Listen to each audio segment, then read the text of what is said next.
Now let us move on to the third of our Yes. four main themes, and you've touched on it already, Yes. this notion of the eternal recurrence. Yes. Now, I would say that, if anything, of all the doctrines of Nietzsche, this is the hardest, not just for people to understand, but even to take seriously. Yes. I mean, on the face of it, he appears to be saying that the whole of history moves in epicycles, vast epicycles, Yes. so that everything comes round again, Yes. and again, and again, forever. Yes. So that you and I have actually sat in this studio having this conversation unnumberable times before, and will do so unnumberable times Yes. again. Now, Yes. is he really saying that?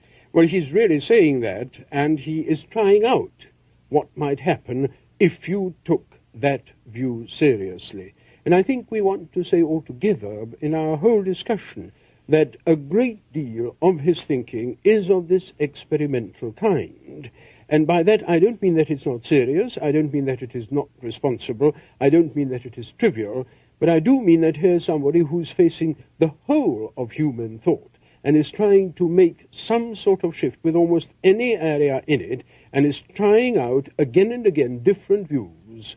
There's a saying of his, I think a very tragic saying of his, in a letter where he writes, I feel as though I were a pen, a new pen, a quill presumably, being tried out by some superior power on a bit of paper. It's a very strange thing to be feeling for somebody who's advocating the will to power and the Superman, and yet I think he did genuinely feel that. Now, he does then try out this thought. And it seems to me not so much a theory of being, not so much a theory of the cosmos, it seems to me a moral theory. That is to say, our actions, our willing, our intentions, our thoughts should be of such a superior kind, of such a grand kind, have such generosity and grandness about them, that we should not flinch to and be able to be willing to repeat them over and over again, ad nauseam, ad infinitum. So in other words, you're really only saying yes to life, Yes. embracing life, Yes. as he always says we should, if you would be willing to With do that kind of over and consequence. over again That's what right. you're doing That's now, right. Yes. and only ever Yes. this. Yes. I think to go on very much further than that and try to produce geometrical or mathematical equations in order to prove either the possibility or the impossibility of these views, which has been tried, has been done, doesn't seem to me to be terribly Doesn't sensible. beat the point. In other words, it's a huge metaphor. Really. It is a huge metaphor, and of course a think? great deal must be said about Nietzsche's uses of metaphors. Well, say Yes. just something about Yes. it, because Yes. it's very relevant at this Yes, point. I think I think we are in the habit of taking things literally in a way in which doesn't make sense as far as a great many of his statements are concerned. You spoke to begin with about his grand style, and I think it is an extraordinarily powerful, effective style. If I ask myself where it derives from, I think it derives from a strange invention, a strange discovery he seems to have made of placing his discourse, his language, somewhere halfway between metaphor and literal meaning. And this is something which very, very few people, certainly very few German writers, have done before him. He stands entirely on his own as far as thinking is concerned. You have mentioned that, and we've seen how he attacks every tradition in the West.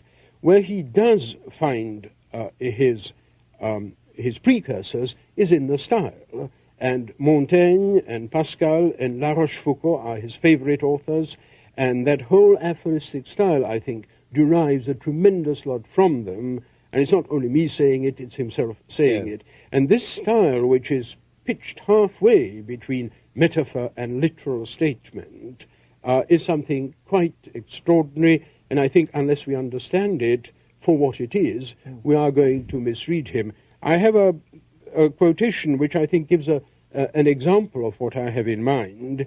When he talked about the terrible deprivation that he felt 19th century people experienced through what he called luridly the death of God, he wrote as follows. He says, rather than cope with the unbearable loneliness of their condition, men will continue to seek their shattered God, and for his sake they will love the very serpents that dwell among his ruins.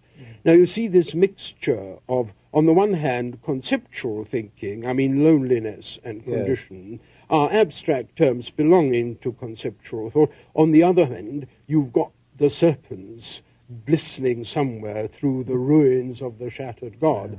Well, that, and the refusal, I think, to go beyond that, in other words, to write out the theory behind the metaphors, I think essentially constitutes what he's about.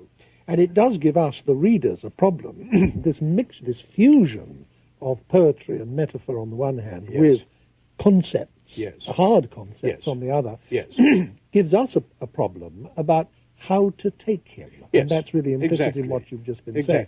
This leads to the fourth of the four themes of the later philosophy. We've talked now briefly about the will to power, about the Superman, and about his doctrine of the eternal recurrence of time. What you've just been saying about his use of metaphor leads us to the fourth of the four main themes in the later work, which is his notion that life is to be understood aesthetically.